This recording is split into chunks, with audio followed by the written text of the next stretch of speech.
Moi, quand je décidais de lancer Startup Academy, je me suis rendu compte qu'il y a des clans en entrepreneuriat au Cameroun.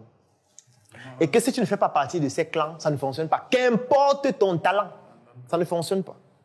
Et j'avais donc deux choix. Soit j'intégrais un clan et je faisais comme ils veulent, soit ils créent mon clan. Moi, j'ai choisi la deuxième option. C'est pour ça que j'ai commencé à donner les conférences. Vous voyez, ça me plaît de donner les conférences. Depuis bientôt 6 ans. Ça ne me plaît pas. Moi aussi, j'aimerais bien rester chez moi, garder mes connaissances pour moi gagner de l'argent. Mais non, j'ai compris que ça ne fonctionne pas. Donc, quand on donne des conférences, on donne des formations, un des objectifs aussi, c'est de faire en sorte que les gens puissent comprendre l'idéologie dans laquelle nous sommes. Et ceux qui sont d'accord, ils peuvent nous rejoindre, on le fait ensemble et on crée tous ensemble un réseau où tout le monde gagne. C'est ça. Moi, je ne veux pas être factice, je dis réellement ce qui se passe. Et c'est ça qu'on a fait avec Startup Academy. C'est pour ça que les 2 premières années, on ne faisait que des conférences. Ce n'est pas qu'on n'avait pas d'idée de projet, mettre les produits sur le marché, non. Si vous mettez un produit sur le marché sans communauté, ça ne fonctionne pas. Il n'y a pas de magie. Qu'importe votre financement. Donc si vous vous levez là, c'est pour ça qu'elle, ses poulets ne fonctionnent pas. Elle n'a pas de communauté. Si elle avait une communauté, vendre 2000 poulets, c'est quoi? 2000 poulets, c'est rien. Quand on a une communauté, quand on a un réseau. Mais quand on est seul et qu'on va appliquer les règles du marché, c'est clair que ça devient compliqué. Puisque le marché est déjà fragmenté en réseau et en communauté. Et vous n'allez pas venir entrer dans une communauté comme ça. J'ai mes 2000 poulets, je vends. Je dis, mon ami, on est là depuis 30 ans. Tu dis que tu vends tes poulets. Va manger ça avec tes enfants à la maison. Il faut faire très attention. L'entrepreneuriat ne fonctionne pas sans communauté. C'est comme ça.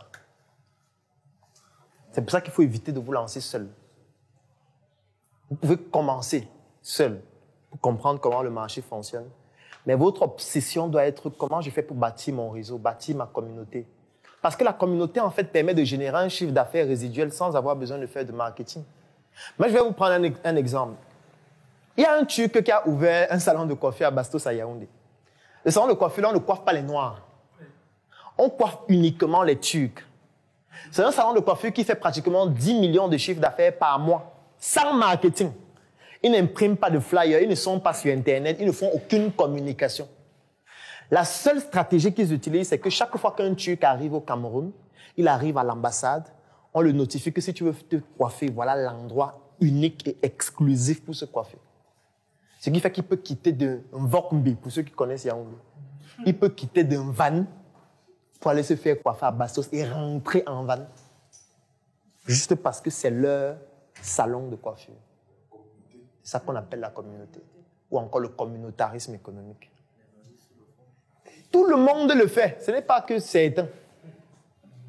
Et si tu ne fais pas ça, ça ne fonctionne pas.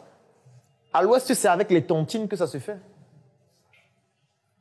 Vous allez voir une microfinance, vous ne voyez jamais quelqu'un en demain vous dit que le chiffre d'affaires c'est 7 milliards. Les clients, ils viennent de l'espace. C'est parce qu'il y a des communautés qui soutiennent l'activité. C'est la même chose avec les agents de voyage. C'est la même chose avec les agents de voyage. Il y a un agent de voyage que je ne vais pas citer qui faisait très dernièrement beaucoup d'accidents. Les gens disaient que non, il faut qu'on ferme ça, ils vont fermer, les gens ne vont plus jamais aller. Moi, je riais souvent. Vous savez que vous ne comprenez même pas l'entrepreneuriat. Ça ne peut pas fermer. Parce que le nombre de personnes qui font partie de la communauté, qui soutiennent cette entreprise-là, sont tellement nombreux que rien qu'eux peuvent faire tenir l'activité ici pendant au moins 9 ans, sans que ça ne s'arrête. Vous dites que ça va fermer comment? Ça ne peut pas fermer. Ils n'ont pas lancé ça en se disant qu'ils vont faire le marketing, passer à la télé, faire pour que ça marche. Non, ils avaient d'abord leur communauté. Dans le marketing, là, ce n'est que le bonus, en fait. Ce n'est pas ça sur quoi ils se basent pour faire que l'activité fonctionne. Non. C'est pour ça que je dis donc qu'il est important d'identifier donc l'intersection entre les bonnes et les mauvaises idées. Oui. Pendant que vous parlez là, il y a quelque chose qui me meurt un peu. Madame, dernièrement, s'est lancée dans la vente des bijoux. Ce que je vois, c'est qu'elle appelle ses amis, elle appelle toutes les connaissances à côté. Pendant que vous parlez de communauté, j'ai l'impression qu'en fait, c'est ça qu'elle est en train de créer. Parce qu'à l'heure actuelle, elle est en train d'avoir assuré l'habillage en bijoux de presque 50 personnes autour d'elle. Magnifique. Qui vont se fidéliser. Oh, moi, je trouvais que non, c'est pas ça, il faut aller chercher la clientèle. Non, ouais. Alors que vous dites là, la base résiduelle sans marketing. Oui. Chaque fois qu'il y aura une festivité, Mais on va t'appeler. c'est elle qu'on va appeler. On va appeler qui? C'est une bonne idée alors. Non, c'est une bonne idée. Okay. C'est une bonne idée. Il faut juste que ce ne soit pas fait au hasard. Parce que quand on fait quelque chose au hasard, on ne peut pas avoir des résultats explosifs. Si tu fais juste parce que, bon, je communique à mes proches, oui, c'est bien. Mais il faut que ça devienne une stratégie avec un objectif à atteindre. Ça veut dire que cette année 2021, il faut que dans ma communauté, j'ai 2000 personnes. Ça doit être ça un objectif. Et tu commences à travailler, tu divises 2000 par 12 pour voir le nombre de personnes qu'il te faut par mois. Tu divises par 4 pour voir le nombre de personnes qu'il faut par semaine. Ensuite, tu vois le nombre de personnes qu'il faut par jour. Et chaque jour, si tu as moins de ces personnes-là, tu sais que tu n'as pas atteint l'objectif de la journée. Tu dois te battre pour pouvoir développer cette communauté-là pour qu'au bout de l'année, tu aies désormais 2000 personnes. Parce que, et il faut aussi cibler des produits qui se consomment régulièrement. Parce qu'il faut savoir que sur le marché, la stratégie, c'est d'identifier des produits qui se consomment régulièrement, dont le turnover est rapide. Ça ne sert à rien de vendre des produits où quelqu'un va acheter ça aujourd'hui et il aura encore besoin de ça dans 6 mois. Ce n'est pas pertinent. Il faut vendre le type de produit que quelqu'un peut acheter chaque jour, ou au moins une fois par semaine. Avec ça, tu gagnes plus d'argent, même si la marge par produit est faible, mais au moins le turnover est plus rapide. C'est pour ça que si vous observez bien, les secteurs d'activité dans lesquels les étrangers se lancent sont les secteurs d'activité où on achète des produits régulièrement. On achète des produits. Quand tu achètes une bouteille d'eau, ça va durer combien de temps? Ça va durer combien de temps?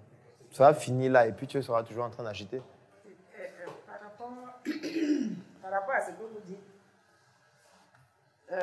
je suis venue ici à Startup parce que j'avais évidemment un projet de plateforme.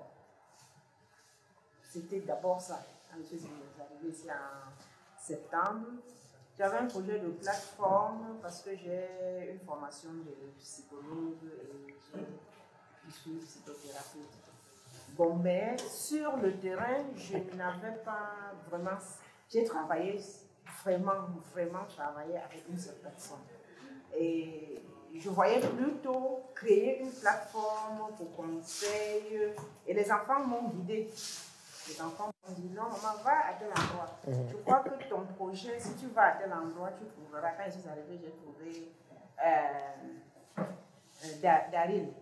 C'est lui qui m'a expliqué et j'ai compris que non, c'était nécessaire de m'inscrire parce que ça me permettait d'avoir une communauté, de commencer par le talk au fur et à mesure et de pouvoir. Donc, ça, c'était vraiment mon projet qui m'a fait sortir de la maison pour arriver ici. D'accord. Celui-ci que je parle, c'est un projet secondaire, en fait.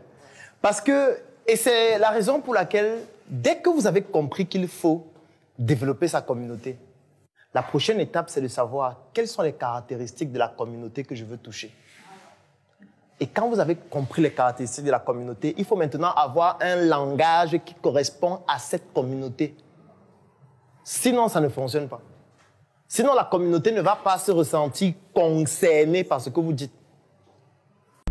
La mission est simple. Voici une arme capable de changer le mindset du continent africain.